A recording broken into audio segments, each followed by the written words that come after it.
எக்ஸியா சேனலுக்கு உங்களை அன்போடு கூட வரவேற்கிறேன். இது வேத ஆராய்ச்சி நேரம். நான் உங்கள் பாஸ்டர் டேனியல் நந்தகுமார். கடந்த சேனலில் நம்ம மத்தேயு சுவிசேஷத்தில் முதல் 17 வசனங்களிலே பெட்ரான் என்கிற வார்த்தையை ஆராய்ச்சி செய்தோம்.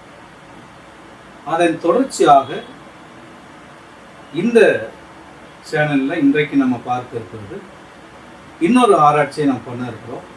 அது என்னன்னா, வேத பகுதியில் நம்முடைய வேதத்தில் பார்ப்போமானால் பட்டியல் வரும் பொழுது அல்லது வம்ச வரலாறுகள் குறிப்பிடும் பொழுது பெண்களுடைய பெயர்கள் வருவது அரிதாகவே இருக்கும். அதிகமான இடங்களிலே வருவதில்லை. ஆனால் இந்த மத்தேயு சுவிசேஷத்தில் இந்த வேத பகுதியில் இயேசு கிறிஸ்துவின் வம்ச வரலாறிலே ஒரு சில பெண்களுடைய பெயர்கள் குறிப்பிடப்பட்டிருக்கிறது. ஆனால் இந்த பெயர்கள் அங்கே லூக்கா சுவிசேஷத்தில் வரல. மத்தேயு சுவிசேஷத்தில் குறிப்பிடப்பட்டிருக்கிற பெண்களிலே ஒரு 5 பெண்கள் உண்டு. அந்த 5 பெண்கள் தாமார், ராகாப், ரூத், உரியாவின் மனைவி பத்சேபாள், இறுதியாக மரியாள். இவர்களிலே நாம இன்றைக்கு ஆராய்ச்சி செய்ய போவது தாமார். கர்த்தரால் மேன்மை அடைந்த ஒரு பெண். பிரியமானவர்களே, மத்தேயு சுவிசேஷத்தில் இயேசு கிறிஸ்துவின் வம்ச வரலாறிலே குறிப்பிடப்பட்டுள்ள முதல் பெண்மணி இந்த தாமார். இந்த தாமார் யார் என்று நம்ம பார்ப்போம் அப்படின்னா, யாக்கோவினுடைய 4வது மகன் யூதா. அந்த யூதா தன்னுடைய மூத்த மகன் ஏர் என்பவனுக்கு ஒரு பெண்ணை பார்த்து திருமணம் செய்து வைக்கிறார். அந்த பெண்ணுடைய பெயர்தான் தாமார். பிரியமானவர்களே, ஆதியாகமம் 38ஆம் அதிகாரத்தில் இதை குறித்து நாம் வாசிக்கலாம். இந்த தாமாரை பற்றிய எந்த ஒரு விளக்கமும் நமக்கு கொடுக்கப்படவில்லை. எந்த தேசத்தை சேர்ந்தவள் என்பதும் நமக்கு தெரியாது. ஆனால் இந்த தாமார் திம்னா என்கிற ஒரு ஊருக்கு அருகிலே இருந்த ஒரு பெண். இந்த திம்னாவை பற்றி ஆதியாகமம் 38ஆம் அதிகாரம் 13வது வசனத்தில் சொல்லப்பட்டிருக்கிற ஒரு ஊர். அது மாத்திரமல்ல, நியாயாதிபதிகளின் புஸ்தகம் 14ஆம் அதிகாரத்திலும் திம்னாவை பற்றி சொல்லப்பட்டிருக்கிறது. அங்கே திம்னாத் என்று சொல்லப்பட்டிருக்கிறது. ரெண்டுமே ஒரே ஊரை குறிக்கக்கூடிய பகுதி தான். திம்னா பாலஸ்தீன பகுதிகளிலே இருந்த ஒரு ஊர், கானானியர்கள் வாழ்ந்த பகுதி. ஸோ அந்த அடிப்படையில் நம்ம பார்த்தால் இந்த பெண் தாமார் கானானிய பெண்ணாக இருக்க வேண்டும் அல்லது பாலஸ்தீன பெண்ணாக இருக்க வேண்டும். ஸோ அந்த பெண்ணை இந்த யூதா தன்னுடைய மகனுக்கு திருமணம் செய்து வைக்கிறார். அந்த மகனுடைய பெயர் தான் ஏர். வேதம் சொல்லுகிறது, ஆதியாகமம் 38ஆம் அதிகாரம் 6வது வசனத்தில், அந்த ஏர் கர்த்தருடைய பார்வைக்கு பொல்லாதவனாக இருந்தான். என்ன பொல்லாப்பு செய்தான் என்பது நமக்கு விளக்கமாக கொடுக்கப்படவில்லை. ஆனால் ஒரு பொல்லாப்பு அவன் செய்திருக்கிறான். ஸோ அந்த காரணத்தினாலே அந்த ஏர் என்பவன் கர்த்தரால் தண்டிக்கப்பட்டு மரித்து போகிறான். அவனுக்கு குழந்தை இல்லை. அந்த கால வழக்கப்படி அண்ணன் குழந்தை இல்லாமல் மரித்து போனால் அண்ணன் மனைவியை தம்பி திருமணம் செய்ய வேண்டும். இது அந்த காலத்தினுடைய வழக்கம். அந்த அடிப்படையில் யூதா தன்னுடைய இரண்டாவது மகன் ஓனான் என்பவனுக்கு இந்த தாமாரை திருமணம் செய்து வைக்கிறான். அந்த ஓனான் அவனும் கர்த்தருடைய பார்வைக்கு பொல்லாப்பானதை செய்தான் என்று ஆதியாகமம் 38ஆம் அதிகாரம் 9 மற்றும் 10 வசனங்களிலே நாம் பார்க்கிறோம். அந்த பொல்லாப்பு என்ன என்பதை நீங்கள் வேதத்தில் படித்தால் உங்களுக்கு புரியும். அந்த பொல்லாப்பை அவன் செய்ததினாலே கடவுள் அவனையும் அடிக்கிறார், அவனும் மரித்து போகிறான். அவன் செய்த பொல்லாப்பு என்ன தெரியுமா? திருமணம் செய்த உடனே அவன் யோசித்தான், இந்த தாமாருக்கும் எனக்கும் குழந்தை பிறக்குமானால் அந்த குழந்தை என்னுடைய வம்சம் என்று அழைக்கப்படாமல் என் சகோதரன் ஏருடைய வம்சத்திலே பெயர் குறிப்பிடப்படுவான் என்று எண்ணி குழந்தை பிறக்காதபடி அவன் நடந்து கொண்டான். இது கர்த்தருடைய பார்வைக்கு கொள்ளாததாக இருந்தது. எனவே ஆண்டவர் இந்த ஓனானையும் அடிக்கிறார், அவனும் மரித்து போகிறான், அவனுக்கும் குழந்தை இல்லை. இப்பொழுது யூதாவுக்கு பயம் வந்துவிட்டது. என்ன பயம் அப்படின்னா, ஒருவேளை இந்த தாமார் நம்முடைய வழக்கப்படி சொல்ல வேண்டுமானால் ஒரு ராசி இல்லாத பெண்ணாக இருப்பாளோ, அல்லது ஏதோ தோஷம் இந்த தாமாருக்கு இருக்குமோ, இவளை திருமணம் செய்கிறவர்கள் மரிக்கிறார்களே என்று யூதா யோசிக்க ஆரம்பித்தான். இன்றைக்கும் நம்முடைய சமுதாயத்தில் இப்படிப்பட்ட பிரச்சனை இருக்கிறது. ஏதோ ஒரு தோஷம் இந்த பெண்ணுக்கு இருக்கிறது, இந்த பெண் திருமணம் செய்தால் கணவன் மரித்து போவான். இப்படி ஒரு பழக்கம் அந்த காலத்திலிருந்து நிகழ்ந்தது, இருந்தது. அந்த பயம் யூதாவுக்கு வந்ததினாலே தன்னுடைய மூன்றாவது மகன் சேலா, அவனை திருமணம் செய்து கொடுக்க அவனுக்கு தயக்கம் ஏற்பட்டது. யூதாவுக்கு தயக்கம் ஏற்பட்டது. சேலாவையும் திருமணம் செய்து வைத்தால் அவனும் மரித்து போவானோ என்று பயம் ஏற்பட்டதினாலே இந்த யூதா என்ன செய்கிறார்? ஒரு சூழ்ச்சி செய்கிறான். என்ன செய்கிறான் என்றால், தாமாரை பார்த்து, எம்மா மருமகளே, என்னுடைய மகன் சேலா இன்னும் பருவம் அடையாமல் இருக்கிறான். ஆகவே அவன் வளர்ந்து பருவம் அடையும் வரைக்கும் நீ உன்னுடைய தகப்பன் வீட்டில் போய் தங்கியிரு. அவன் வளர்ந்த பிறகு நான் உனக்கு அவனை திருமணம் செய்து வைக்கிறேன் என்று இந்த யூதா தன்னுடைய மகனை காப்பாற்ற வேண்டும் என்பதற்காக தாமாருடைய தாய் வீட்டுக்கு அனுப்பி வைக்கிறான். அந்த தாமாரும் யூதாவை நம்பி தன்னுடைய தகப்பன் வீட்டில் போய் இருக்கிறான்.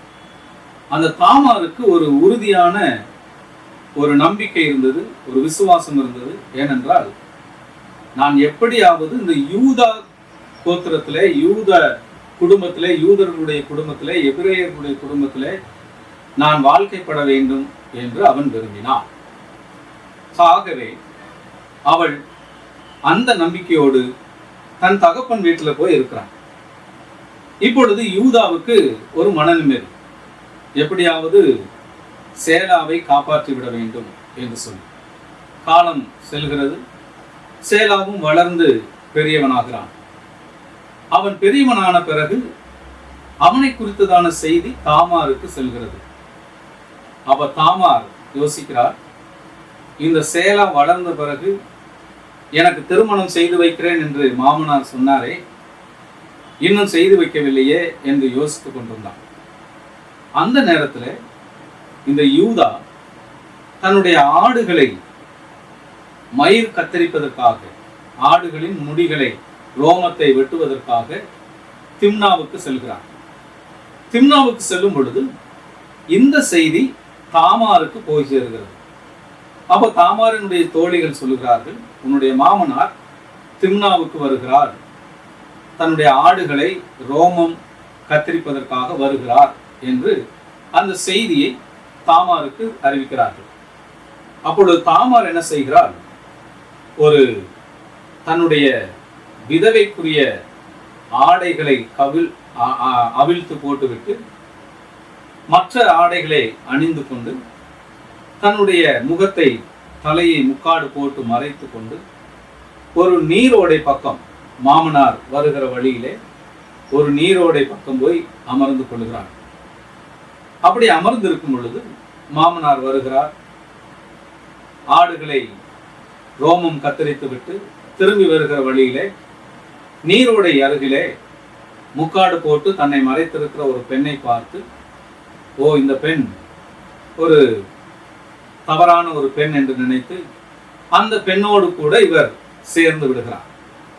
சேர்ந்து விட்டு அந்த பெண்ணுக்கு அத்தாட்சியாக, நான் உனக்கு ஒரு ஆட்டுக்குட்டியை கொடுக்கிறேன் என்று சொல்லி அதற்கு அத்தாட்சியாக தன்னுடைய கையில் இருந்த மோதிரத்தையும் கைகோலையும் அந்த பெண்ணிடத்திலே கொடுத்து விட்டு இவர் சென்று விடுகிறார். இவர் வீட்டுக்கு சென்று, யூதா வீட்டுக்கு சென்று ஆட்டுக்குட்டியை தன்னுடைய நண்பனிடத்திலே கொடுத்து அனுப்புகிறார். நண்பன் வந்து தேடி பார்க்கிறான். அங்கு அந்த பெண்ணை காணவில்லை. இந்த தாமார் தன்னுடைய தகப்பன் வீட்டுக்கு சென்று தன்னுடைய ஆடைகளை களைந்து விதவைக்குரிய ஆடைகளை மீண்டும் போட்டுக்கொண்டு வீட்டிலே இருக்கிறார். இந்த நேரத்தில் காலங்கள் போகிறது. 3 மாதம் கழித்து யூதாவுக்கு ஒரு செய்தி வருகிறது. உன்னுடைய மருமகள் தாமார் கர்ப்பமாக இருக்கிறார். இதை கேட்ட உடனே யூதாவுக்கு மிகுந்த கோபம். தாமாரை கொலை செய்ய வேண்டும், அவளை வெளியே அழைத்து வாருங்கள், கல்லறிந்து கொள்ள வேண்டும் என்று சொல்லி தகப்பன் வீட்டுக்கு செய்தி அனுப்புகிறார். தகப்பனும் தாமாரை அழைத்து வருவதற்கு ஆயத்தமாகும் போது அந்த தாமார் ஞானமாக என்ன செய்கிறாள், தன்னிடத்துல இருந்த அந்த மோதிரத்தையும் அந்த கைத்தடியையும் கொடுத்து, இது யாருடைய பொருளோ, இது யாருக்கு சொந்தமோ அவர்தான் என் கர்ப்பத்துக்கு காரணம் என்று சொல்லி அனுப்புகிறார். யூதா அதை பார்த்த உடனே அவனுக்கு அப்பொழுதுதான் மனசாட்சியிலே குத்தப்பட்டவனாக, நான் தவறு செய்து விட்டேன், தாமாரை நான் ஏமாற்றி விட்டேன், தாமாருக்கு நான் துரோகம் செய்து விட்டேன், என் மகன் சேலா வளர்ந்த பிறகும் நான் தாமாருக்கு திருமணம் செய்யாமல் காலம் தாழ்த்தினேன், தாமார் நீதி உள்ளவள், நான் அநீதி செய்து விட்டேன் என்று உணர்ந்து அவன் சென்று தாமாரை அழைத்து தன்னோடு கூட வீட்டிலே சேர்த்துக் கொள்கிறான். அந்த தாமாருக்கு பிறக்கிற பிள்ளைகள் பாரேஸ், சாரா. இவர்கள் இருவர்களிலே பாரேசனுடைய வம்ச வழியிலே இயேசு கிறிஸ்து பிறக்கிறார். பாரேசனுடைய வம்ச வழியிலே இயேசு கிறிஸ்து பிறப்பதனாலே அந்த தாமாருடைய பெயர் இந்த வம்சவழி பட்டியலிலே இடம் பெறுகிறது. ஏனென்றால் பிரியமானவர்களே, ஒரு ஆணாதிக்க சமுதாயத்திலே ஆண்கள் செய்கிற தவறை மறைத்து பெண் மீது பழி சாட்டுகிற சமுதாயத்திலே ஒரு பெண் பாதிக்கப்படுகிறாள், இழிவுபடுத்தப்படுகிறாள், அவமானப்படுத்தப்படுகிறாள், குற்றம் சாட்டப்படுகிறாள். ஆனால் அந்த பெண் பொறுமையாக இருந்து நீதி கிடைக்கும் என்று காத்திருந்தார். நீதி கிடைத்தது. அப்படி பாதிக்கப்பட்ட ஒரு பெண்ணை கனம் பண்ண வேண்டும், மேன்மைப்படுத்த வேண்டும் என்பதற்காகவே தாமாரை இயேசு கிறிஸ்துவின் ரட்சிப்பின் திட்டத்துக்குள்ளே அவர் கொண்டு வருகிறார். ஆவியானவர் இந்த நோக்கத்திற்காக தான் தாமார் என்கிற அந்த முதல் பெண்ணை இந்த வம்சாவளி பட்டியலிலே அவர் இணைக்கிறார். பிரியமானவர்களே, நம்முடைய வாழ்க்கையிலும் இப்படிப்பட்ட சூழ்நிலைகளுக்குள்ளே கடந்து செல்ல நேரிடும். நம்முடைய சமுதாயத்திலும் இந்த மாதிரி பாதிக்கப்படுகிற பெண்கள் உண்டு. ஆண்கள் செய்கிற தவறுகள் மறைக்கப்பட்டு பெண்கள் மீது பழி சாட்டப்படுகிறது. அந்த ஏரும் ஓனானும் அவர்கள் செய்த கொல்லாப்பி நிமித்தம் தேவனால் தண்டிக்கப்பட்டு மரித்தார்கள். ஆனால் சமுதாயமும் யூதாவும் என்ன நினைத்தார்கள்? தாமார் ஏதோ தோஷம் உள்ள பெண், ராசி இல்லாத பெண் என்று நினைத்தார்கள். இன்றைக்கும் சமுதாயத்தில் அதே மாதிரி அநேக பெண்கள் இருக்கிறார்கள். ராசி இல்லாத பெண், தோஷம் இருக்கக்கூடிய பெண். அந்த பெண் யாரை திருமணம் செய்தாலும் அந்த ஆண்மகன் புருஷன் மரித்து போவான், புருஷனுடைய உயிருக்கு ஆபத்து, கணவனுடைய உயிருக்கு ஆபத்து என்று சொல்லி சிந்திக்கக்கூடிய, யோசிக்கக்கூடிய மனிதர்கள் இருக்கிறார்கள். கணவர்கள் செய்கிற தவறினாலே அல்லது கணவர்களுக்கு ஏற்படுகிற ஏதோ உடல் உபாதையினாலே அவர்கள் மரிக்கிறார்கள். ஆனால் பழியும் பாவமும் அந்த பெண் மீது வருகிறது. சோ இப்படிப்பட்ட சமுதாயத்தில் இப்படி பாதிக்கப்படுகிற பெண்களை நம்முடைய இரட்சகர் இயேசு கிறிஸ்து மேன்மைப்படுத்துகிறவராக இருக்கிறார். அவர்களுக்கு மகிமை கொடுக்கிறவராக இருக்கிறார். அவர்களை கனப்படுத்துகிறவராக இருக்கிறார். நம்முடைய கர்த்தர் நீதி உள்ளவர். அநீதி யாருக்கு செய்யப்படுகிறதோ அதை அவர் பார்த்து கொண்டிருப்பதில்லை. ஏற்ற வேலை வரும் பொழுது அவர்களை கனப்படுத்தி அவர்களை இந்த சமுதாயம் மேன்மைப்படுத்துகிற அளவுக்கு அவர்களுடைய பெயரை மேன்மைப்படுத்துகிறார். பிரியமானவர்களே, இது இன்றைய வேத ஆராய்ச்சியிலே நாம் கற்றுக்கொள்ளுகிற ஒரு பாடம். இதனுடைய தொடர்ச்சியை நாம் அடுத்த வேத ஆராய்ச்சியிலே பார்ப்போம். அதுவரை உங்களிடமிருந்து விடைபெறுவது போதகர் டேனியல் நந்தகுமார். கர்த்தர் உங்களை ஆசீர்வதிப்பாராக. நன்றி.